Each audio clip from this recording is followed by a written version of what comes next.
శృతిస్మృతిపురాణానామాలయం కరుణాలయం నమామి భగవత్పాద శంకరం లోకశంకరం. అజ్ఞానాం జాహ్నవీతీర్థం విద్యాతీర్థం వివేకినాం సర్వేషాం సుఖదం తీర్థం భారతీతీర్థమాశ్రయే. నారాయణం నమస్కృత్య నరం చైవ నరోత్తమం దేవీం సరస్వతీం వ్యాసం తతో జయముదీరయేత్. ఈటీవీ లైఫ్ ప్రేక్షకులకి పురాణ రహస్యాలు కార్యక్రమానికి స్వాగతం.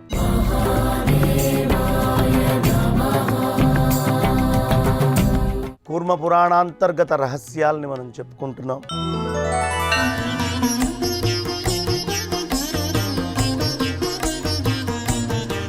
చాలా విశేషంగా ఇంద్రద్యుమ్నుడి యొక్క వృత్తాంతం మనం వింటున్నాం. ఇంద్రద్యుమ్నుడు ఎలాంటి ప్రశ్నలు వేశాడు, ఆ ప్రశ్నలన్నీ అయిన తర్వాత సమాధానాలని తెలుసుకున్నటువంటి ఇంద్రద్యుమ్నుడు ఎలాంటి లోకాలకు వెళ్ళాడు, లోకంలో మొత్తం ఎన్ని సృష్టులున్నాయి, వంశాలన్నీ ఎన్ని, మొత్తం మన్వంతరాలన్నీ ఎన్ని, ఈ సృష్టి మొత్తము ఏ విధంగా జరిగింది, మళ్ళీ దీని సంహారమంతా కూడా ఎలా జరుగుతోంది, మొత్తము పవిత్రమైన వ్రతాలు ఏమేమిటి, తీర్థాలెన్ని, సూర్యాది గ్రహాల స్థితి ఎలా ఉంటుంది, పృథివీ మొత్తం ఎంత పొడవు ఉంది, ఎంత వెడల్పుగా ఉంది, ద్వీపాలు పర్వతాలు నదీనదాలు ఎన్ని, పుండరీకాక్ష ఉన్నదున్నట్టు చెప్పు అని అడిగాడు. ఆ బ్రాహ్మణ్ణి అడగంగానే ఉన్నదున్నట్టుగా మొత్తం నేను విస్తారంగా చెప్పానయ్యా అని చెప్తున్నాడు. ఆ విప్రుణ్ణి అక్కడే నేను అనుగ్రహించి అంతర్ధానమయ్యాను. నేను చెప్పినటువంటి ఈ విద్యని ఎవరు పొందగలరు అంటే నిద్రని జయించినటువంటి వారు. గుడాకేశ. నిద్ర అంటే అజ్ఞానము. నిద్రను వదిలిన వాళ్ళు ఏమిటండి, అజ్ఞానాన్ని వదిలిపెట్టినటువంటి వాళ్ళ గురించి మాట్లాడినటువంటి విషయం. శ్వాసని జయించినటువంటి వాళ్ళు అంటే పూరకము కుంభకము రేచకము అని మనం చేస్తాం. ముక్కులోంచి గాలి పీల్చుకోవడం, కుంభకం చేయడం, వదిలిపెట్టడము, అంతఃకుంభకం వదిలాక మళ్ళీ ఒకసారి బిగబట్టి మళ్ళీ ఇంకోసారి రేచకం చేయడం, దీనిని ప్రాణాయామము అంటారు. ఇలా శ్వాసని జయించినటువంటి వాళ్ళు. ఒకప్పుడు అవ్యయుడైన బ్రహ్మని చూడటానికి అతను వెళ్ళాడు.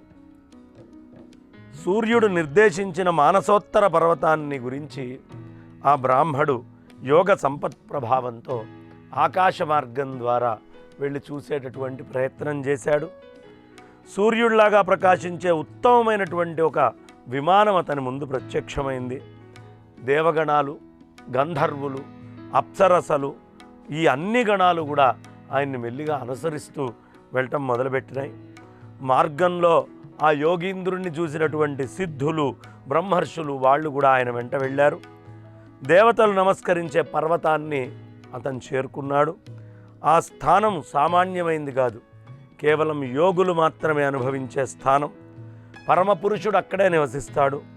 ఆ స్థానం 10,000 మంది సూర్యులుంటే ఎలాంటి కాంతి ఉంటుందో అలాంటి కాంతితో సమానంగా ప్రకాశిస్తుంది. వివేశచాంతర్భవనం దేవానాంచదురాసదం విచింతయామాన పరం శరణ్యం సర్వదేహినాం. సామాన్యమైనటువంటి వాడు కాదు, అందరి ప్రాణులకి, సమస్తమైనటువంటి వాళ్ళందరికీ శరణ్యుడైనటువంటి పరబ్రహ్మని గూర్చి అక్కడ ధ్యానం చేశాడు. ఆది అంతాలు లేనటువంటి దేవాదిదేవుడైనటువంటి పితామహుణ్ణి కూడా అక్కడే ధ్యానించాడు. ధ్యానించగానే అక్కడ పరమాత్మకి సంబంధించినటువంటి ఆ జ్ఞానం అతని లోపల ప్రాదుర్భవించింది. ఆ ప్రకాశం మధ్యలో తేజోరాశి రూపంలో బ్రహ్మను ద్వేషించే వారిని చేరడానికి దుర్లభమైనటువంటి ఓ గొప్ప పరమపద స్వరూపమైనటువంటి పూర్వపురుషుడు ఒక ఆయన ఉంటే ఆయన్ని దర్శించుకున్నాడు. 4 ముఖాలతో అన్ని రకాలైనటువంటి శుభలక్షణాలతో కలిగినటువంటి శరీర అవయవ కాంతులతో అలంకృతుడు అయినటువంటి ఆ పరమపురుషుడు కూడా యోగి అయిన ఇంద్రద్యుమ్నుడిని చూశాడు. ఈ పరమపురుష లోకానికి ఇంద్రద్యుమ్నుడు ఈ ప్రశ్నలన్నీ వేసి వాటి సమాధానాలు తెలుసుకొని తాను వెళ్తూ గంధర్వులని, సిద్ధులని, యోగులని అందరినీ కూడా వెంటబెట్టుకొని ఈ అద్భుతమైన దేవతలు నమస్కరించే పర్వతం దగ్గర ఆ దివ్య పురుషుడి దగ్గరికి వెళ్తే ఆ దివ్య పురుషుడు కూడా వీళ్ళని చూసి చాలా ఆనందించి అతడు నమస్కరిస్తూ దగ్గరికి చేరాడు. దివ్య పురుషుడి దగ్గరికి స్వయంగా విశ్వాత్ముడైనటువంటి పితామహుడు ఆయనంతటా ఆయన లేచి ఇంద్రద్యుమ్నుడికి ఎదురు వెళ్ళి కౌగిలించుకున్నాడు ఇంద్రద్యుమ్నుడిని. అలా కౌగిలించుకోగానే ఆ ద్విజేంద్రుడి దేహంలో నుంచి ఒక గొప్ప జ్యోతి బయటికి వెలువడింది, ఆదిత్య మండలంలోకి ప్రవేశించింది. ఆ స్థానం చాలా పవిత్రము, నిర్మలమైనటువంటిది. ఋగ్, యజస్, సామములు అనేటటువంటి పేర్లు కలిగింది. దేవతలకిచ్చే హవ్యాన్ని పితరులకిచ్చేదాన్ని కవ్యము అంటారు. దేవతలకిచ్చేటప్పుడు హవ్యము అంటారు, పితృదేవతలకు ఇచ్చేటటువంటి దాన్ని కవ్యము అంటారు. ఆ రెండిటిని అనుభవించేటటువంటి హిరణ్యగర్భుడు నివసించేటటువంటి స్థానము అది వేదాంతంలో ప్రతిపాదితమైనటువంటి యోగులకి మొదటి స్థానం, అదే ప్రవేశద్వారము. అక్కడికి వెళ్ళాడు. బ్రహ్మతేజోయుక్తుడైనటువంటి సంపదలు గలవాడు, అనేక మంది మనీషుల నిష్ఠ కూడా అయినటువంటి వాడు. భగవంతుడైన బ్రహ్మదేవుడు చూడగానే ఇంద్రద్యుమ్న ముని తేజోరూపుడై అంతటా వ్యాపించినది పరమ కళ్యాణ కారణమైనటువంటిది అయిన పరమేశ్వర తేజస్సుని తన స్వరూపమే అంటే నాకు ఆ బ్రహ్మ పదార్థానికి అభేదము అనేటటువంటి స్థితికి ఆయన వెళ్ళాడు. అవినాశి వ్యోమ రూపాన్ని చూశాడు. వ్యోమము అంటే ఆకాశమే స్వరూపంగా కలిగినవాడు. అలాంటి వాడిని చూశాడు. అదే విష్ణువు యొక్క పరమపదం, ఆనంద రూపము. అచలము అయిన ఆ బ్రహ్మస్థానం పరమేశ్వర రూపమైంది. అన్ని ప్రాణులలో తన ఆత్మనే చూసే ఆ యోగి ఇంద్రద్యుమ్నుడు పరమైశ్వర్యంలో నిలిచిపోయాడు. మోక్షము అనే పేరు గల అవ్యయమైన పరమాత్మ స్థానాన్ని ఆ ఇంద్రద్యుమ్నుడు పొందాడు. అందువల్ల అన్ని రకాల ప్రయత్నాలతో వర్ణాశ్రమ విధిలో ఉండి బుద్ధుడమంతుడైనటువంటి వాడు అవినాభావమైనటువంటి లక్ష్మీరూపమైన మాయ నుండి మొట్టమొదట బయటపడాలి. అలా బయటపడితే ఇంద్రద్యుమ్నుడిలాగా బ్రహ్మజ్ఞాన స్థితికి వెళ్తాడు అని సూతుల వారు చెప్పారు. వ్యాహృత హరిణాత్యేవం నారదాద్యా మహర్షయ శక్రేణ సహిత సర్వే పప్రచ్చుర్గరుడధ్వజం. ఈ విధంగా చెప్పడంతో ఇంద్రుడితో కూడా నారదాది మహర్షులు గరుడధ్వజుడైన విష్ణువుని ఇలా అడిగారు, నాయనా విష్ణుమూర్తి, దేవాదిదేవుడా, ఓ హృషికేశ, ప్రభువా, నాశరహితమైనటువంటి ఓ నారాయణ, పూర్వం నువ్వు ఇంద్రద్యుమ్నుడికి చెప్పినటువంటి ధర్మాది రూపమైన జ్ఞానాన్ని గూర్చి సమస్తము మాకు చెప్పు. అయ్యా, నువ్వేదో ఆయన ప్రశ్నలు వేశాడన్నావు, సమాధానాలు చెప్పేశానన్నావు, చెప్పడం వల్ల ఆయన సాక్షాత్తు పరమపదానికి చేరాడు అన్నావు, కానీ సమాధానాలు ఏమిటో మాకు ఇప్పటికీ చెప్పలేదయ్యా. కాబట్టి ఆ సమాధానాన్ని మాకు చెప్పు ఓ జగన్మూర్తి, ఓ సఖుడు. ఇంద్రుడు వినాలనే ఉత్సాహంతో ఉన్నాడు. తర్వాత భగవంతుడైన విష్ణువు కూర్మ రూపాన్ని ధరించి, జనార్దనుడు రసాతలంలో ఉన్నటువంటి దేవుడు, నారదాది మహర్షులు అందరూ ఉన్నటువంటి ఉత్తమమైన కూర్మ పురాణం మొత్తం ఇంద్రుడి సన్నిధానంలో చెప్పాడు. ఇప్పుడు దాన్ని మీకు వివరిస్తున్నాను అని మొట్టమొదట ఇంద్రద్యుమ్నుడి వృత్తాంతం చెప్పి కూర్మ రూపంలో ఉన్నటువంటి ఇంద్రాదులకి కూర్మరూపుడు ఎలా చెప్పాడు అనే విషయం ఈ సూత మహాముని సత్రయాగంలో నైమిషారణ్యంలో ఉన్నటువంటి ఋషులందరికీ చెప్పడం మొదలుపెట్టాడు. అసలు కూర్మ పురాణం ఏమిటి, ఏం చేస్తుంది కూర్మ పురాణం, మనకేమిస్తుంది? ధన్యం యశస్యమాయుష్యం పుణ్యం మోక్షప్రదం నృణాం.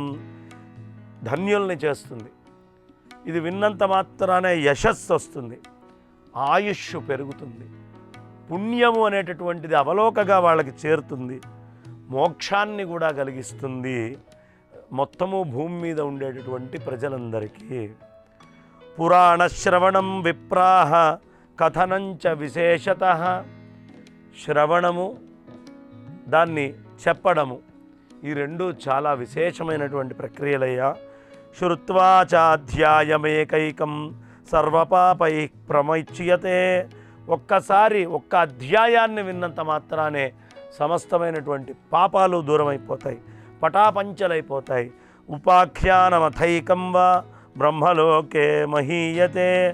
ఒక్క ఉపాఖ్యానాన్ని విన్నా వాడు బ్రహ్మలోకంలోకి చేరి వెళ్ళి ఉంటాడయ్యా. ఇదం పురాణం పరమం కౌర్మం కూర్మస్వరూపిణ ఉక్తం వై దేవదేవేన శ్రద్ధాతవ్యం ద్విజాతిభి. దీన్ని చాలా శ్రద్ధతోటి వినాలండి. ఈ పురాణము కౌర్మము అంటే కూర్ముడికి సంబంధించినటువంటిది, ఆయన దేవతలందరికీ చెప్పింది అని చెప్తూ ఈ కూర్మ పురాణంలో మొట్టమొదటి అధ్యాయాన్ని పూర్తి చేశారు. ఇక్కడి నుంచి కూర్మనాథుడు చెప్పడం మొదలుపెట్టాడు. దేవతలకు ఆయన ఏమేం చెప్పాడు అనే విషయాన్ని సూతుల వారు సత్రయాగంలో శౌనకాది మహర్షులకు చెప్తున్నాడు. కూర్మ ఉవాచ శృణుధ్వం ఋషయః సర్వే యత్సృష్టోహం జగద్ధితం వక్ష్యమానం మయా సర్వం ఇంద్రద్యుమ్నాయ భాషితం. నాయన, లోకహితం కోసం ఇంద్రద్యుమ్నుడు నన్ను అడిగినటువంటి ప్రశ్నలన్నీ కూడా ఇప్పుడు ఇంద్రద్యుమ్నుడికి నేను చెప్పినటువంటి సమాధానాలన్నీ కూడా మీకు చెప్తాను. చాలా సావధాన చిత్తంతో వినండి, అటు ఇటు మనస్సును తీసుకెళ్ళకండి. ఈ కూర్మ పురాణంలో ఏమి ఉంటాయి అంటే, ఇంతకుముందు భూతకాలంలో జరిగినటువంటివి, వర్తమాన కాలంలో జరుగుతున్నటువంటివి, భవిష్యత్ కాలంలో జరగబోయేటటువంటివి మూడు కూడా కూర్మ పురాణంలో బోధిస్తూ ఉన్నాను. చాలా విస్తారంగా చెప్తున్నాను. ఇది మనుష్యులకి చాలా పుణ్యప్రదమై మోక్షాన్ని కలిగిస్తుంది. అహం నారాయణో దేవః పూర్ణమాసీన్నమే పరం ఉపాస్య విపులాం నిద్రాం భోగిశయ్యాం సమాశ్రితాః. నేనే నారాయణ దేవుడిగా పూర్వకాలంలో ఉన్నాను. నేను తప్ప ఇంకొకటి ఏదీ ఈ సృష్టిలో లేదు. నేను గాఢమైనటువంటి యోగనిద్రను ఆశ్రయించి శేషశయ్యపై పడుకోనున్నాను. మునిశ్రేష్ఠులారా, తెల్లవారి లేచి పునఃసృష్టి కోసం ఆలోచిస్తూ ఉన్నానయ్యా లేవంగానే. అప్పుడు నాకెంతో ఆనందమైనటువంటి స్థితి కలిగింది. తర్వాత లోకానికి పితామహుడైనటువంటి బ్రహ్మ 4 ముఖాలు కలవాడై ఆయన ఆవిర్భవించాడు. అంతలో ఏ కారణంగానో క్రోధం కలిగి ఆ సమయంలో క్రోధములో నుంచి మహేశ్వర దేవుడు రుద్రుడు శూలాన్ని ధరించి 3 నేత్రాలతో కనిపించాడయ్యా. అతడు తన తేజస్సుతో సూర్యప్రకాశం లాంటి ప్రకాశం గలవాడై ముల్లోకాలని సంహరించాడయ్యా. వాటన్నిటినీ ఆయన సంహరించేవాడి వలె ఉన్నాడు. అప్పుడు కమలం వలె విశాల నేత్రాలు గల లక్ష్మీదేవి ఉద్భవించింది. సురూప సౌమ్యవదన మోహిని సర్వదేహినాం శుచిస్మిత సుప్రసన్న మంగళ మహిమాస్పద.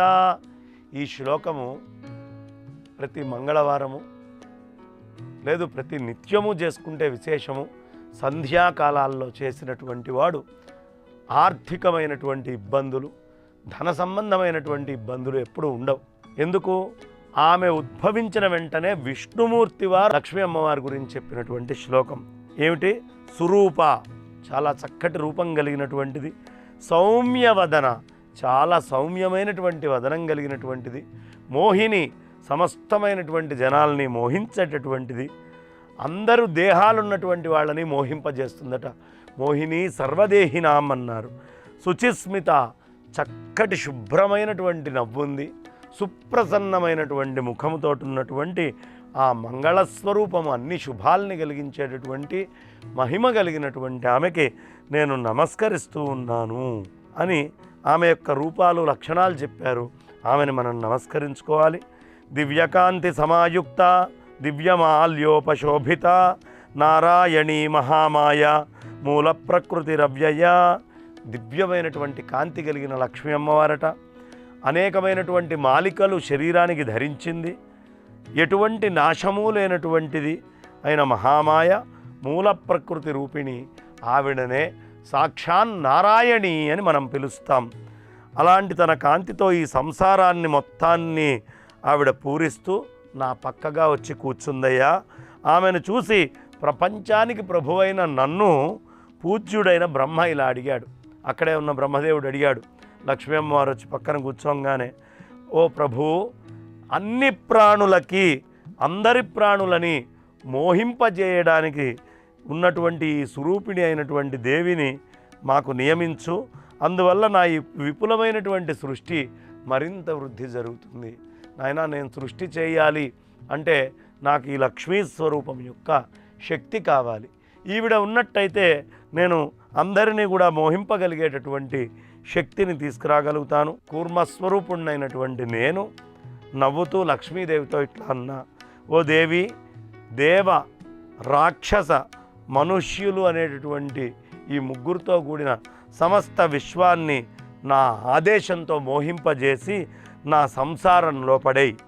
జ్ఞానయోగరతులు, జితేంద్రియులు, బ్రహ్మనిష్ట ఉన్నటువంటి వాళ్ళు, బ్రహ్మవాదులు, కోపము లేనటువంటి వాళ్ళు, సత్యపరాయణులు అనేటటువంటి వాళ్ళు ఎవరైనా ఉంటే వాళ్ళని మాత్రం దూరంగా వదిలిపెట్టు.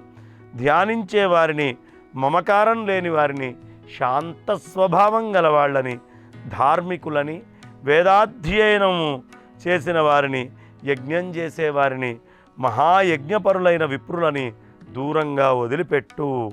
జపాలతో, హోమాలతో మహేశ్వరుడైన దేవుణ్ణి పూజించేవారిని, స్వాధ్యాయంతో పూజించేవారిని ప్రయత్నపూర్వకంగా వదిలిపెట్టు. చాలామంది శివకేశవులకి భేదం చూపిస్తారు. శివుడు ఎక్కువ, విష్ణువు ఎక్కువ అని రకరకాలైనటువంటి భావనలు కలిగిస్తారు. ఈ కూర్మ పురాణంలో మనకి చాలా అద్భుతంగా చెప్తున్నారు. ఎవరు చెప్తోంది? విష్ణుమూర్తి చెప్తున్నాడు. ఏం చెప్తున్నాడు? ఈశ్వరారాధనరతాన్ మన్నియోగాన్ నమోహయ. ఈశ్వరారాధన చేసేటటువంటి వాణ్ణి ఎట్టి పరిస్థితుల్లోనూ నువ్వు మోహింపజేయకు అని చెప్పారు. కాబట్టి ఎంత గొప్ప మాట చూడండి ఇది. ప్రాణాయామాలతో నిశ్చలంగా ఉండేటటువంటి వారిని కూడా దూరంగా వదిలిపెట్టు. ప్రణవంలో ఆసక్తమైన మనస్సున్నటువంటి వాళ్ళని, రుద్రమంత్రాలు జపించే వాళ్ళని, ఏవమ్మయ మహామాయ ప్రేరిత హరివల్లభ, ఎట్టి పరిస్థితుల్లో ఆ అథర్వ వేదాధ్యయన పరులైన ధర్మజ్ఞుల్ని పట్టుకోకు, వదిలిపెట్టు. ఇంకా గొప్పగా చెప్పేదే ఉందమ్మా, ఎవరు వాళ్ళ ధర్మాన్ని పాలిస్తూ ఉన్నారో అలాంటి వాళ్ళెవరిని కూడా నా ఆజ్ఞతో ఈశ్వరారాధనలో నిష్ఠ ఉన్న వాళ్ళని మోహింపజేయకు. ఈ విధంగా హరివల్లభ అయినటువంటి లక్ష్మీ అమ్మవారికి విష్ణుమూర్తి ప్రేరేపించారు. యథాదేశం చకారాసౌ తస్మాల్లక్ష్మీం సమర్చయేత్ శ్రియం దదాతి విపులాం పుష్టిం మేధాం యశోబలం అర్చితా భగవత్పత్ని తస్మాల్లక్ష్మీం సమర్చయేత్ తతో సృజత్స భగవాన్ బ్రహ్మా లోకపితామహ. ఆ నారాయణుడు ఇచ్చినటువంటి ఆదేశం ప్రకారం లక్ష్మీ అమ్మవారు అలాగే చేసింది. అందువల్ల ఈవిడ్ని అర్చించాలి. సంపదని, అధికమైనటువంటి పుష్టి కావాలన్నా, బుద్ధి కావాలన్నా, కీర్తి కావాలన్నా, బలం కావాలన్నా ఆ భగవత్పత్ని పూజితురాలై ఇస్తుంది. అందువల్ల లక్ష్మీదేవిని అర్చించాలి. ఆ తర్వాత లోక పితామహుడైనటువంటి బ్రహ్మ సృష్టి చేయటం ఆరంభించాడయ్యా. ఈ సృష్టి ఆరంభమే మనకి చాలా ప్రధానమైనటువంటిది. చరాచరాలైన ప్రాణులు పూర్వం ఉన్నట్లుగానే నా ఆజ్ఞతో సృష్టించాడు అంటారు. అందుకనే ధాత యథాపూర్వమకల్పయన్ అని వేదం చెప్తుంది. ధాత యథాపూర్వమకల్పయన్ అనే విషయాన్ని మరీచి, అంగిరసుడు, పులస్త్యుడు, పులహుడు, క్రతువు, దక్షుడు, అత్రి, వశిష్ఠుడు కూడా ఆ బ్రహ్మ యోగ విద్యతో సృష్టి చేశాడు వీళ్ళందరినీ. ఈ తొమ్మండగురు బ్రహ్మపుత్రులు, మరీచి మొదలైన ఈ తొమ్మండగురు బ్రాహ్మణ శ్రేష్ఠులు, బ్రహ్మవాదులు, సాధకులు కూడా ఈ బ్రాహ్మణులను తన యొక్క ముఖము నుండి, క్షేత్రాన్ని మొత్తాన్ని భుజము నుండి, మొత్తము వైశ్యులని తొడల నుండి, ఇతరులందరినీ పాదాల నుండి పితామహుడు సృజించాడయ్యా. బ్రహ్మ యజ్ఞ నిర్వహణ కొరకు అందరినీ కూడా ఉద్దేశించాడు. యజ్ఞము అన్ని వేదాల రక్షణ కోసము విధించడమైంది. రుక్కులు, యజ్మంత్రాలు, యజుర్మంత్రాలు, ఋగ్వేదంలో మంత్రాలు, యజుర్వేద మంత్రాలు, సామవేద మంత్రాలు, అథర్వవేద మంత్రాలు, బ్రహ్మ సహజ రూపం. బ్రహ్మ యొక్క రూపం ఏమిటయ్యా? ఋక్, యజు, సామ, అథర్వ వేదాల్లో ఉండే మంత్రాలే బ్రహ్మ యొక్క రూపము. అది అవ్యయమైంది, నిత్యము ఎప్పటికప్పుడు శక్తి ఉండేటటువంటిది. బ్రహ్మ ప్రారంభంలో ఆద్యంతరహితమైనటువంటి వేదస్వరూపం గల వాగ్రూప శక్తిని ఉత్పత్తి చేశాడు. మొట్టమొదట వాగ్రూప శక్తిని ఉత్పత్తి చేశాడు. దాంతోటే అన్ని వ్యవహారాలు జరుగుతాయి. వేదాలకు భిన్నమైన కొన్ని శాస్త్రాలు కూడా ఈ భూలోకంలో ఉన్నాయి. వాటిలో ధీరునకు ఆసక్తి ఉండదు. అట్టి శాస్త్రాల అభ్యాసంతో పాపరూపులవుతారు.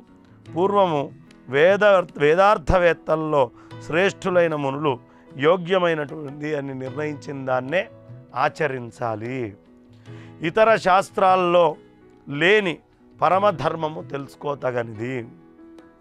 వేదవాక్యాలైన స్మృతులు, నాస్తిక దర్శనాలు అన్నీ జన్మాంతరంలో ఒక్కసారి మరణించంగానే మీరు ఎవరెవరు నాస్తికవాదం చేస్తారో, ఎవరెవరు వేదవాక్యాలైనటువంటి స్మృతులు చదువుతారో మరణించిన తర్వాత వాటి వల్ల ఏ ప్రయోజనం లేదు, నిష్ఫలమే. అవి కేవలం తమో గుణాన్ని మనకిస్తాయి. పూర్వకల్పంలో జన్మించిన ప్రజలు ఏ బాధలు లేకుండా ఉన్నారు.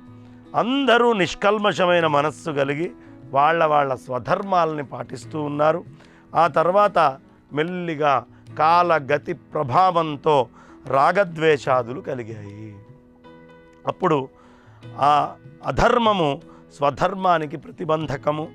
అందువల్ల సహజమైన సాత్విక గుణం మనుషుల్లో మెల్లిమెల్లిగా తగ్గింది. కాబట్టి మునిశ్రేష్ఠులారా, అధర్మము అనేది మన సొంత ధర్మాలకి ఎప్పుడూ విపత్తు కలిగిస్తుంది, ప్రతిబంధకంగా ఉంటుంది. అందుకని సహజమైనటువంటి సాత్విక గుణం జనాలలో తగ్గుతూ వచ్చిందయ్యా. అధర్మం పెరుగుతూ పోయింది. రజోగుణము మూలకాలైన ఇతర సిద్ధులు అన్నీ కూడా వాళ్ళకి రావడం మొదలుపెట్టాయి. కాలయోగంలో ఆ రజోగుణం వల్ల వచ్చినటువంటి సిద్ధులు కూడా క్షీణించి కేవలం వాణిజ్య రూపంగా పరిశ్రమ సాధ్యమైనటువంటి శిల్ప శాస్త్రాది హస్తసిద్ధి ఉపాయాలు వాళ్ళకి జీవన విధిగా ఏర్పడుతూ పోయినాయి. ఓ బ్రాహ్మణులారా, బ్రహ్మ వల్ల జన్మించి సాక్షాత్ ప్రజాపతి రూపాన్ని అందుకున్న స్వయంభవ మనువు పూర్వధర్మాలను ధర్మదర్శి అయి ఉపదేశిస్తున్నాడు. ఆ స్వయంభవ మనువు ఏమి పూర్వధర్మాలని చెప్తున్నాడు మనువులాగా అనే విషయాన్ని మనం చెప్పుకుందాం. ముందు ఇక్కడ మాత్రం ఈ మనువుల కథ చెప్పేటప్పుడు మహాత్మ్యాలు ఉండవు. సూక్ష్మమైన రహస్యాలన్నీ కూడా మనువుల కథలు అయిన తర్వాత పురాణంలో గూఢ రహస్యాలు అవి అర్థం కావాలంటే ఇవి చెప్పుకోవాలి అని చెప్తూ తర్వాత ఎపిసోడ్లో మిగతా విషయాలు చెప్పుకుందాం. స్వస్తి. ఈ కార్యక్రమాన్ని తిరిగి చూడాలనుకుంటే www.youtube.com/@ETV Life Spiritual లో చూడవచ్చు.